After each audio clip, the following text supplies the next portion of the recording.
الحمد لله رب العالمين الصلاة والسلام على خاتم النبيين وعلى آله وصحبه أجمعين أما بعد فأعوذ بالله من الشيطان الرجيم بسم الله الرحمن الرحيم قال الله تعالى في سورة البقرة قد نرى تقلب وجهك في السماء فلنولينك قبلة ترضاها فولي وجهك شطر المسجد الحرام وحيثما كنتم فولوا وجوهكم شطرة وإن الذين أوتوا الكتاب ليعلمون أنه الحق من ربهم وما الله بغافل عما يعملون۔ ترجمہ: اے محمد صلی اللہ علیہ وآلہ وسلم، ہم تمہارا آسمان کی طرف منہ پھیر پھیر کر دیکھنا دیکھ رہے ہیں، سو ہم تم کو اسی قبلے کی طرف جس کو تم پسند کرتے ہو منہ کرنے کا حکم دیں گے، تو اپنا منہ مسجد حرام یعنی خانہ کعبہ کی طرف پھیر لو،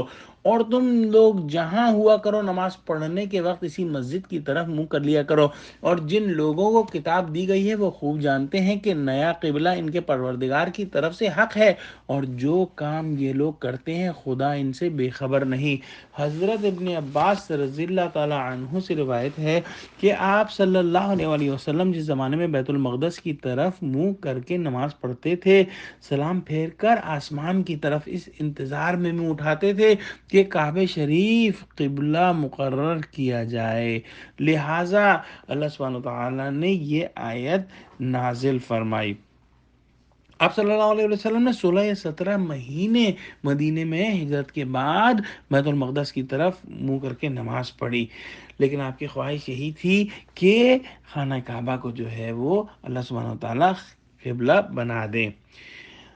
اس آیت کے اندر جو اللہ سبحانہ تعالیٰ نے فرمایا ہے کہ مسجد حرام کی طرف منہ کر لو، تو اس کو بھی سمجھنا نہایت آسان ہے کہ جو شخص مسجد حرام کے اندر موجود ہے اس کے لیے لازمی ہے کہ وہ کعبہ شریف کی طرف منہ کرے، لیکن مسجد حرام سے باہر جو ہے دوسرے شہروں میں یا مکے کے شہر میں جو لوگ بھی موجود ہیں ان کے لیے اتنا ہی کافی ہے کہ وہ مسجد حرام کی طرف جو ہے اپنا منہ کر لیں۔ اور یہ بات بھی غور طلب ہے کہ مسجد حرام کے شمال میں بھی جو ہے وہ مسلمان ہیں، جنوب میں بھی مسلمان ہیں، مشرق میں بھی مسلمان ہیں، مغرب میں بھی مسلمان ہیں، تو وہ تمام مسلمان چاروں طرف سے جب مسجد حرام کی طرف منہ کر کے نماز پڑھیں گے تو اس میں سے کوئی شخص جو ہے وہ مشرق کی طرف نماز پڑھ رہا ہوگا، کوئی مغرب کی طرف منہ کر کے، اسی طرح کوئی شمال اور جنوب کی طرف منہ کر کے نماز جو ہے وہ پڑھ رہا ہوگا۔ اور اس کے اندر جو ہے اللہ سبحانہ تعالیٰ نے جیسے پچھلی آیت کے اندر فرمایا تھا، پچھلی آیتوں میں، کہ للہ المشرق والمغرب، کہ اللہ ہی کے لیے ہے تو مشرق اور مغرب، یہ بات بھی جو ہے وہ ثابت ہو جاتی ہے۔ ایک بات جو ہے اس کے اندر آیت کے اندر اور بڑی خوبصورت ہے، وہ دیکھ سکتے ہیں کہ اللہ سبحانہ وتعالیٰ نے اس آیت کے اندر جو ہے فرمایا کہ سو ہم تم کو اسی قبلے کی طرف جس کو تم پسند کرتے ہو منہ کرنے کا حکم دیں گے، گویا ایک خوشخبری دی